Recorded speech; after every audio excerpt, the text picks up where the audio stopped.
Hi, I'm Nathan Brand. I'm a researcher in Russian visual culture at the University of Leeds.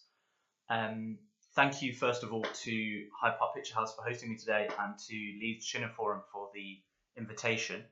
I'm going to talk a little bit about Alexander Zolotukhin's debut film, A Russian Youth. So the film itself is relatively short. It's about an hour and 20. So it's a good film to watch on a weeknight. And I'm really excited by it. It's one of the most exciting films that I've seen come out of Russia in the last year or two. It tells the story of Alexei, who is the Russian youth mentioned in the title. And he's a young Russian soldier who joins up, despite his young age, he joins up to fight at the front in the First World War. And the film tells the story really of the trials and tribulations that Alexei faces as he joins the army and then as he fights in battle. So to give you a bit of background on the film director, Alexander Zolotukhin is a 31-year-old film director who comes from southeastern Ukraine, in fact. And he's the most recent graduate of Alexander Sakharov's prominent film school. The first kind of two graduates that came out of this film school were Kantemir Balagov, whose film Beanpole was featured in the schedule for Leeds International Film Festival last year, and also Kira Kovalenko, whose film Sofichka is very widely known in Russia, although less so outside of Russia or internationally. So Zolotukhin is the third prominent figure to come out of this film school. And it's quite an interesting film school because unlike the big state film schools in Russia, Sakharov has gone out to the Russian provinces and he's set up a film school and a masterclass to find talent and to train them in filmmaking in the Russian provinces. So, for example, as I said before, Zolotukhin comes from southeastern Ukraine, from Zaporozhye, and Kantemir Balagov comes from Nalchik in the North Caucasus. So it's quite a peculiar film school in that sense. It's also peculiar in the sense that it's a 5-year course. So over the course of that 5 years, the students really take on a lot of information from Sakharov himself. Now, other than Kira Muratova, Sakharov is perhaps Russia's most famous and long-standing art house film director. But note that during the 5-year course, he strongly discouraged his students from watching any of his films. That said, they clearly spent quite a lot of time on the course thinking about what we call formalist film theory. And this is evident in Zolotukhin's debut film.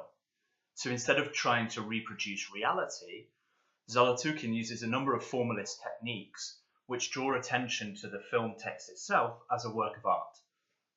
So we might think about the stylized framing of the camera, also the musical interludes which appear throughout the film. There's interludes in which an orchestra in present-day St. Petersburg play, or rather practice, a piece by Rachmaninoff. And the use of sound more generally in the film conveys the kind of horrors of war that Alexei faces during the narrative. And it's in this use of sound, in the invocation of sound and in the immersion into the sound in the film, that Zolotukhin's film really strongly reminds me of one of the figures that I studied when I was a teenager at English GCSE, and that's Wilfred Owen. So Wilfred Owen's most famous poems cite the stuttering rifle's rapid rattle and the shrill, demented choirs of wailing shells that he experienced during the war. He also mentions the bugles and the passing bells, which would call for the dead from their from their sad shires. But Zolotukhin also invokes the horrors of war musically. He uses the deafening sound of shells landing repeatedly throughout the film.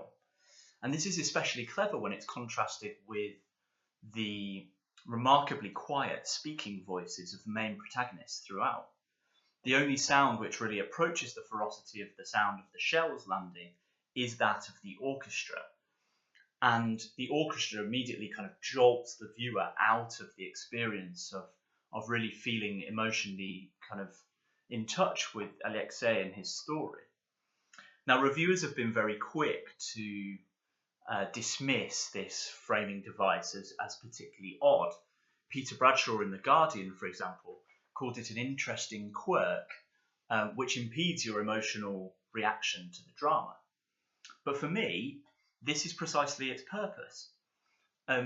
As we commemorated VE Day on Friday, we remembered the sacrifices made by men and women in fighting the scourge of Nazism across Europe. But what do we really remember of the First World War? Well, at the time when the armistice was signed, on one side of the Atlantic you had businessman and later President Herbert Hoover, who credited the war with, quote, purifying men and preparing a new golden age. On the other side of the Atlantic, it was a very different story. For Wilfred Owen, who we mentioned before, his famous poem Dulce et Decorum Est, Pro Patria Mori, as it finishes, he calls it the old lie, right? In Germany, Rosa Luxemburg referred to the atmosphere of ritual murder, and Lenin, who was soon to take power at the tail end of World War I in the Russian Revolution, denounced the fact that in all the belligerent countries of the war, even the home fronts had become military convict prisons. And in this respect, Zolotukhin's choice to cut together the story of Alexei and the glimpses from a present-day orchestra in St. Petersburg both invokes the horrors of war and marks our distance from it. And it's here that the choice of theme is particularly notable.